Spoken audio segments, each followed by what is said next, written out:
Chaque bébé va induire dans les interactions des petites modifications.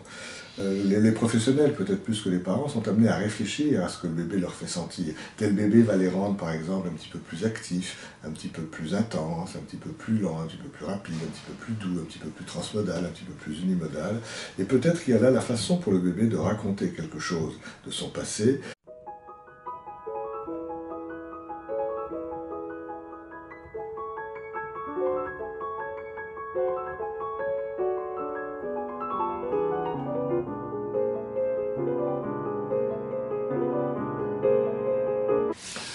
La narrativité ne commence pas, bien sûr, avec les mots. L'enfant va raconter beaucoup de choses avant même de pouvoir les raconter avec des mots. Il y a une narrativité sensorielle, il y a une narrativité comportementale. Et il faut mentionner ici le très beau livre qu'avait écrit Daniel Stern, Le journal d'un bébé.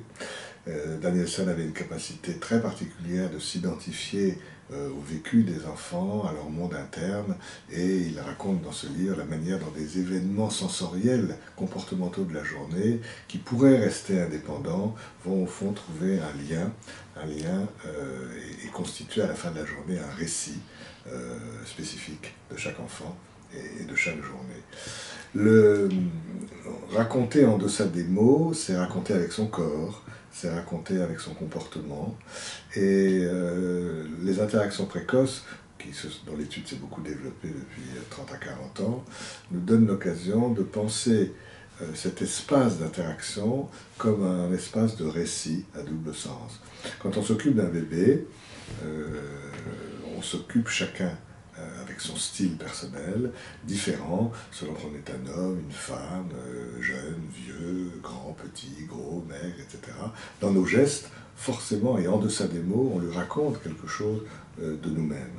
Et puis nos gestes sont évidemment imprégnés aussi de l'idée qu'on se fait du bébé qu'on a été, du bébé qu'on pense avoir été, du bébé qu'on aurait aimé être, ou du bébé qu'on craint aussi d'avoir été.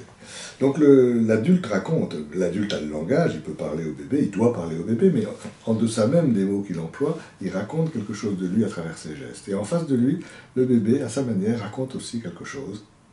Et chaque bébé va induire dans les interactions des petites modifications. Les professionnels, peut-être plus que les parents, sont amenés à réfléchir à ce que le bébé leur fait sentir. Tel bébé va les rendre, par exemple, un petit peu plus actifs, un petit peu plus intenses, un petit peu plus lents, un petit peu plus rapides, un petit peu plus doux, un petit peu plus transmodal, un petit peu plus unimodal. Et peut-être qu'il y a là la façon pour le bébé de raconter quelque chose de son passé, puisque chaque bébé, chaque être humain d'ailleurs, a tendance à vouloir répéter ce qu'il connaît. Donc les enfants qui ont rencontré des adultes, parfois maltraitants, quand ils rencontrent de nouveaux adultes, risquent, si on n'y fait pas suffisamment attention, d'amener les nouveaux adultes à être eux-mêmes quelque part maltraitants. Les institutions qui accueillent des enfants maltraités doivent vraiment se donner les moyens de ne pas être happés par ces inductions interactives. Voilà, donc le récit du bébé est évidemment en deçà des mots. Il ne peut pas nous dire avec des mots ce qu'il souhaite nous transmettre, mais on le sent.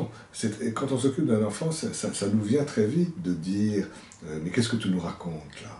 Et on sent bien qu'il ne le raconte pas avec des mots, mais il le raconte avec son petit théâtre corporel et comportemental. Et pour les professionnels, c'est une voie d'accès à l'histoire du bébé, afin que le bébé puisse raconter son histoire et un jour se la raconter à lui-même, ce qui est au cœur de l'identité narrative si chère à Paul Ricoeur.